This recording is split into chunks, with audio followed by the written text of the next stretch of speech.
Welcome to this video all about solar return astrology. Now, this predictive type of astrology is one of my favorite types of charts to cast for clients. I use it in my medical astrology practice. I use it in my predictive astrology year ahead forecasts because, in my opinion, it's the gold standard of making predictions about the future. Now, I use a blend. I will always use the natal chart when I'm looking at solar return charts. Now, I want to be clear that a solar return chart is actually cast at the point when the sun returns back to the natal place. Okay, so this is a yearly opportunity for you to get the insight, get the scoop about what lies ahead for that year. It's pretty cool. And so every birthday to birthday, that is one solar year. Now, these charts can also be worked with on a monthly basis for people who have like very specific needs. And I do use that in medical astrology, or for people who have businesses and they're trying to plan ahead for important events or functions or whatever. So yeah, solar returns are amazing because they're a real-time technique.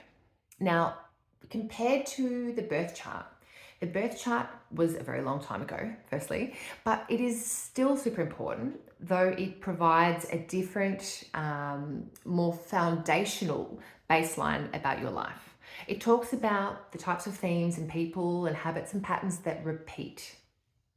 Whereas the solar return chart is going to be cast, like I said, once a year if we're looking at the annual return. And this is going to show us the real-time events of that 12-month ahead. Now, these can reinforce natal, like birth chart stuff that you already have, in which case it is like an activator. So when we look at the solar return and we compare it with the natal chart, because when I do solar returns, I read them through the natal chart. So I look at this and I say, okay, this solar return is activating this natal thing, which indicates that this is likely to arise in this year for you. So you get the information, you're like, okay, well, perhaps, I might move toward that thing.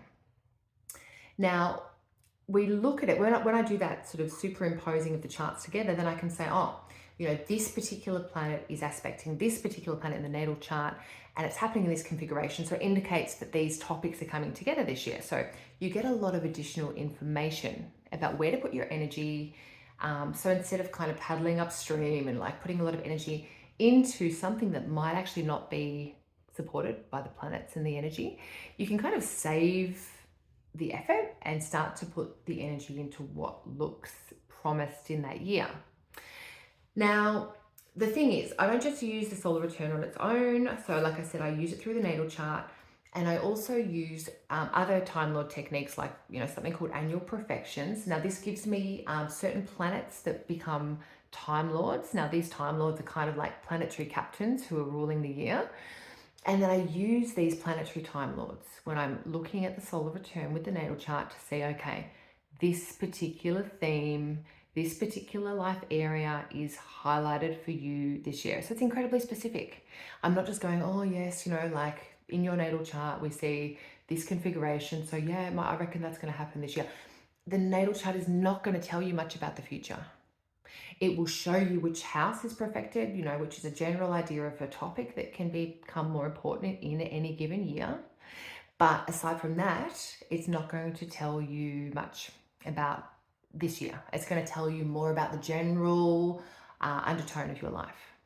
Now, when we start to do the solar return, when we start to see which planets become Time Lords, we can then use those planets, okay, as transiting planets. And then we pay attention to those planets and those planets' transits, both to the natal chart and, in real time. Now, remember, transits like triggers, so we definitely want to look at the transit chart.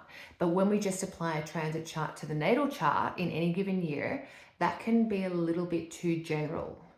So sometimes if astrologers are doing that and they're going, well, Venus transited the 7th house, why didn't this person get into a relationship? And it's like, well, maybe the perfection said the opposite thing, or maybe the solar return said that just wasn't promised that year and it wasn't kind of tying into any relational combination. So there's lots of levels and there's lots of layers, and when it comes to making accurate forecasts, we really need to drill down into the detail of these charts and into these highlighted Time Lords, okay, to see which planets are holding the reins, who's got the most influence this year. what houses are activated? What does that house mean? And what is it doing in the solar return? And how does that connect to the natal birth chart? Because ultimately, the natal chart has to be connected to for that to unlock something that is part of your life path and that is sort of, like I said, referred to as natal promise. So yeah, solar return astrology is incredibly insightful and interesting. I love using it with medical astrology and with helping people forecast and plan ahead. And it's just great. So yeah, if you're curious to learn more, you can find out more on my website, which is queenofheartsastrology.com.